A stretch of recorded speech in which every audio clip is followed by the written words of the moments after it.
Okay guys, well,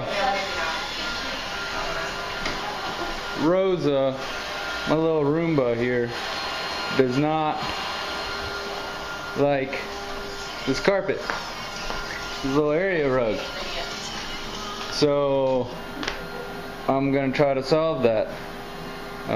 Every time it gets up on here, it says please move Roomba to a different place. So I'm gonna try to make this where it can't get up on there. So here we go. I en rosa helikopter ska jag flyga hem till dig. I en rosa helikopter